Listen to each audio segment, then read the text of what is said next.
अस्सलाम वालेकुम जी, कैसे हैं सब लोग।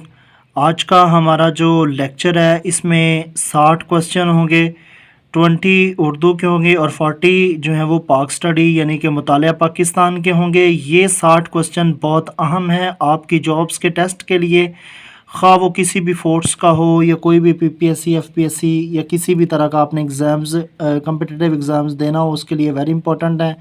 तो इब्तदाई कुछ क्वेश्चन जो हैं वो टिकटॉक पे अपलोड होंगे। बाकी पूरी वीडियो वॉच करने के लिए आपको मेरे channel PPSC FPSC and all competitive exams with sir Rizwan को वॉच करना है, सब्सक्राइब करना है और कमेंट्स में अपनी राय ज़रूर देनी है। तो आज का हम अपना लेक्चर स्टार्ट करते हैं उर्दू से। तो इसके बाद उर्दू के बाद जो है आगे 40 क्वेश्चन जो है पाक स्टडी के जो बहुत अहम क्वेश्चन होंगे वो होंगे। पहला क्वेश्चन है जी, चौपाल किसकी तख्लीक है? चौपाल किसने लिखा? अहमद नदीम कासमी की तख्लीक है। ठीक है, आगे जी, चौपाल है क्या? ये नावल है। किसने लिखा? अहमद नदीम कासमी ने। आगे जी, मिर्ज़ा गालिब की ज़ौजा का नाम क्या था? अमराओ बेगम मिर्ज़ा गालिब की ज़ौजा का नाम था। आगे जी, इनकार किसकी तसनीफ़ है? इनकार परवीन शाकर की तसनीफ़ है, यानी कि परवीन शाकर की गज़लों का मजमुआ है। आगे जी, फुटपाथ की घास किसके ड्रामों का मजमुआ है? बानो कुद्सिया के ड्रामों का मजमुआ है। आगे जी, होप अगेंस्ट होप का मानी क्या है? इंतहाई कम उम्मीद। नेक्स्ट है जी, शेखो शाब का मानी क्या है? बूढ़े व जवान, बूढ़े व जवान शेखो शाब। नेक्स्ट है जी, रोज़नामा हमदर्द का आगाज़ किसने किया? मौलाना मोहम्मद अली जौहर ने किया 1916 में। नेक्स्ट है जी, अहले लाहौर को ज़िंदा दलाने लाहौर का लक़ब किसने दिया? सर सैयद अहमद ख़ान ने। नेक्स्ट क्वेश्चन नंबर 9 है जी, खुशबू किसकी शायरी का मजमुआ है? परवीन शाकर। खुशबू और इनकार परवीन शाकर की शायरी के मशहूर मजमुए हैं, ये आपसे अक्सर पूछे जाते हैं। नेक्स्ट है जी, ए राह हक के शहीदों, ये तराना है ना, ये किसने लिखा? मशीर काज़मी ने लिखा। नेक्स्ट है जी, इबलीस की मजलिस शूरा किसकी नज़म है? अलामा इकबाल की। नेक्स्ट है जी, क्वेश्चन नंबर 12, नज़म के लुग़वी मानी क्या है? तंजीम और तरतीब, यानी कि नज़म में एक ही मौजू पर जो है वो सारी नज़म जो है वो मैटर करती है, एक ही मौजू पर लिखी जाती है एक तरतीब के साथ। आगे जी, हम सफ़ीर की तरकीब का क्या मफ़हूम है? हम आवाज़। हम सफ़ीर की तरकीब का मफ़हूम हम आवाज़। नेक्स्ट है जी, शिकवा जवाब शिकवा किस कलाम में है? शिकवा जवाब शिकवा अल्लामा इकबाल की एक मशहूर नज़्म है और ये किस में है? ये बांगे दरा में है। उनकी किताब बांगे दरा में ये 1924 में शाया हुई। ये उर्दू का पहला शेरी मजमुआ है, साथ ये भी याद रखें, इस तरह का भी सवाल पूछा जा सकता है। आगे जी, हसन बिन साबत का ताल्लुक़ किस कबीले से था? बनो खिजरज से था। उसके बाद हज़रत हलीमा सादिया किस कबीले से थीं? तो बनो साद से थीं। ये बहुत इंपॉर्टेंट क्वेश्चन है। आगे जी, अंदलुस में अजनबी और खाना बदोश किसने लिखा? मुस्तनसर हुसैन तारड़ ने। ठीक है, अंदलुस में अजनबी और खाना बदोश किसने लिखा? ये मुस्तनसर हुसैन तारड़ ने लिखा। आगे जी, उर्दू शोरा में तसव्वुफ़ से पहले तसव्वुफ़ किसके यहाँ सबसे पहले मिलता है? तो ख्वाजा मीर दर्द के यहाँ मिलता है। उर्दू शोरा में ख्वाजा मीर दर्द जो है उनकी शायरी में जो है वो तसव्वुफ़ जो है वो पाया जाता है। नेक्स्ट है जी, हार्ट अटैक किसकी नज़म है? फैज़ अहमद फैज़ की है। उसके बाद नेक्स्ट है जी, दास्ताने मुजाहिद किसकी तहरीर है? नसीम हिजाज़ी की। ठीक है, इससे आगे जो है वो हम पाक स्टडी के 40 क्वेश्चन जो है वो पढ़ते हैं। ये तमाम क्वेश्चंस आपकी जॉब्स के लिए वेरी इंपॉर्टेंट वीडियो है। वीडियो को जो है वो आपने पूरा वॉच करना है और कमेंट्स में अपनी राय ज़रूर देनी है। क्वेश्चन नंबर 1 है जी, पाकिस्तान का पहला दारुल हुकूमत कौन सा था? कराची। पाकिस्तान का पहला दारुल हुकूमत कराची था। उसके बाद जी, पाकिस्तान के पहले गवर्नर जनरल कौन थे? मोहम्मद अली जिन्ना पाकिस्तान के पहले गवर्नर जनरल थे। आगे जी, पाकिस्तान के पहले सदर कौन थे? सिकंदर मिर्ज़ा पाकिस्तान के पहले सदर थे। उसके बाद पाकिस्तान के पहले वज़ीर आज़म कौन थे? लियाकत अली ख़ान पाकिस्तान के पहले वज़ीर आज़म थे और ये 1951 में शहीद हुए। ठीक है, और रावलपिंडी में इनकी शहादत हुई। اس کے بعد جی پاکستان کے پہلے وزیر خارجہ کون تھے؟ سر ظفر اللہ خان پاکستان کے پہلے وزیر خارجہ تھے۔ کوسچن نمبر 6 ہے پاکستان کے پرچم کا ڈیزائن کس نے بنایا؟ امیر الدین قدوائی نے پاکستانی پرچم کا ڈیزائن جو ہے وہ تیار کیا۔ آگے جی پاکستان کے قومی ترانے کے خالق کون تھے؟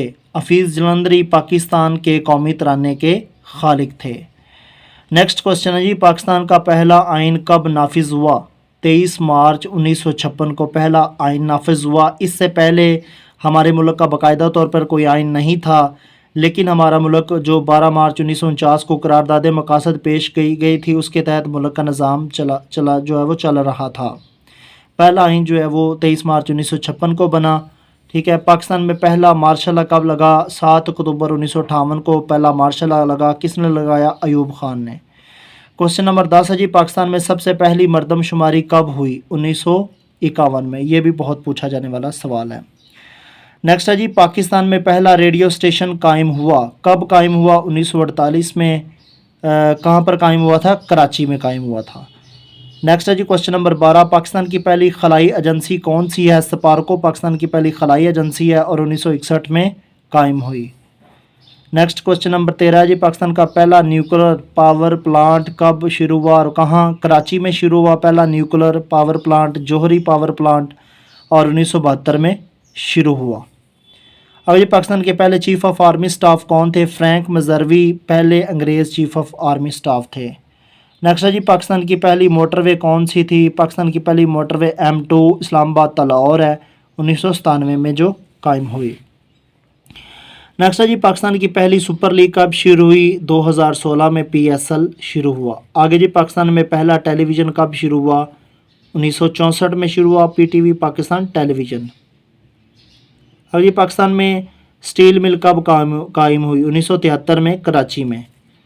ٹھیک ہے، سٹیل مل والا سوال بھی بہت عام ہے۔ آگے جی پاکستان کا ساحل کتنے کلومیٹر ہے؟ 1046 کلومیٹر ہے، یعنی کہ پاکستان کی ساحلی پٹی کتنے کلومیٹر ہے؟ 1046 کلومیٹر۔ آگے جی پاکستان کا سب سے بڑا صحرا کون سا ہے؟ تھر سندھ کا جو صحرا ہے یہ پاکستان کا سب سے بڑا صحرا ہے۔ آگے جی کوسچن نمبر 21 پاکستان کی سب سے بڑی جھیل کون سی ہے؟ منچھر جھیل جو ہے یہ پاکستان کی سب سے بڑی جھیل ہے۔ نیکسٹ ہے جی پاکستان میں سب سے زیادہ بارش والے مقامات کون سے ہیں؟ مری کے کوہستانی علاقے جو ہیں یہ پاکستان میں سب سے زیادہ بارش والے مقامات ہیں۔ نیکسٹ ہے جی پاکستان کا سب سے بڑا قلعہ کون سا ہے؟ رانی کوٹ قلعہ پاکستان کا سب سے بڑا قلعہ ہے، یہ سندھ میں ہے۔ نیکسٹ کوسچن 24 پاکستان کا سب سے بڑا پہاڑ اور بلندی اس کی کتنی ہے؟ تو سب سے بڑا بلند جو پہاڑ ہے وہ K2 ہے، یہ کوہ قراقرم میں واقع ہے اور اس کی بلندی 8611 میٹر ہے۔ کوسچن نمبر 25 پاکستان کی سب سے بڑی بندرگاہ کون سی ہے؟ کراچی بندرگاہ پاکستان کی سب سے بڑی بندرگاہ ہے۔ کوسچن نمبر 26 پاکستان کا سب سے بڑا سول اعزاز کون سا ہے؟ نشان پاکستان۔ کوسچن نمبر 27 پاکستان کا سب سے بڑا ملٹری ایوارڈ کون سا ہے؟ نشان حیدر۔ ٹھیک ہے، آگے پاکستان کا سب سے پہلا نوبل انعام کس کو ملا؟ 1979 میں ڈاکٹر عبدالسلام کو ملا، فزکس کے شعبہ میں ملا اور یہ سب سے پہلا نوبل انعام تھا۔ پاکستان کا سب سے بڑا میوزیم قائد اعظم میوزیم کراچی جو ہے یہ پاکستان کا سب سے بڑا میوزیم ہے۔ نیکسٹ ہے جی کوسچن نمبر 30 پاکستان کی سب سے قدیم یونیورسٹی کون سی ہے؟ پنجاب یونیورسٹی پاکستان کی سب سے قدیم یونیورسٹی ہے اور یہ 1882 میں قائم ہوئی۔ نیکسٹ ہے جی پاکستان کا قومی جانور کون سا ہے؟ مارخور پاکستان کا قومی جانور ہے۔ یہ بڑا پوچھے جانے والے کوسچن ہے، ویری ریپیٹڈ کوسچن ہے اور امپورٹنٹ ایکسپیکٹڈ ہے۔ آگے جی کوسچن نمبر 32 پاکستان کا قومی پرندہ کون سا ہے؟ چکور پاکستان کا قومی پرندہ ہے۔ نیکسٹ ہے جی پاکستان کا قومی درخت کون سا ہے؟ دیودار جو ہے وہ پاکستان کا قومی درخت ہے۔ آگے جی دیودار بھی بولتے ہیں اور دیودار بھی، آپ کو جو ٹھیک لگے۔ آگے جی 34 پاکستان کا قومی پھول کون سا ہے؟ چنبیلی پاکستان کا قومی پھول ہے۔ کوسچن نمبر 35 ہے پاکستان کا قومی کھیل ہاکی ہے۔ 36 ہے جی پاکستان کی سب سے کم عمر نوبل انعام یافتہ کون ہے؟ ملالہ یوسفزئی، آئی تھنک 2014 میں اس کو امن کا نوبل انعام ملا تھا، یہ دوسری نوبل انعام یافتہ ہیں پاکستان کی۔ نیکسٹ ہے جی پاکستان میں دوسرا مارشل لا کب لگا؟ 25 مارچ 1969 کو لگا۔ پہلا کب لگا تھا؟ 7 اکتوبر 1958 کو، اور دوسرا 25 مارچ 1969 کو۔ क्वेश्चन नंबर 38, पाकिस्तान में तीसरा मार्शल लॉ कब लगा? 5 जुलाई 1977 को लगा। क्वेश्चन नंबर 39 है जी, पाकिस्तान में चौथा मार्शल लॉ कब लगा? 12 अक्टूबर 1999 को। ठीक है, आगे है जी क्वेश्चन नंबर 40, पाकिस्तान की पहली खातून वज़ीर आज़म कौन थी? बेनज़ीर भुट्टो पाकिस्तान की पहली खातून वज़ीर आज़म थी। ये थे हमारे आज के टोटल क्वेश्चन। तो चैनल को ज़रूर सब्सक्राइब करें, लाइक करें, कमेंट्स में अपनी राय दें। आप सबका बहुत शुक्रिया। इंशाल्लाह फिर मुलाकात होगी एक नए टॉपिक पर, और इस तरह रिपीटेड क्वेश्चंस और मोस्ट एक्सपेक्टेड क्वेश्चंस का सिलसिला जारी रहेगा। अपनी तैयारी को जारी रखें, अपनी तैयारी को दरमियान गैप ना आने दें, और इंशाल्लाह जॉब्स भी आती रहेंगी और आप टेस्ट दें, इंशाल्लाह आप कामयाब होंगे। अब तक इतना ही था। अल्लाह हाफिज़।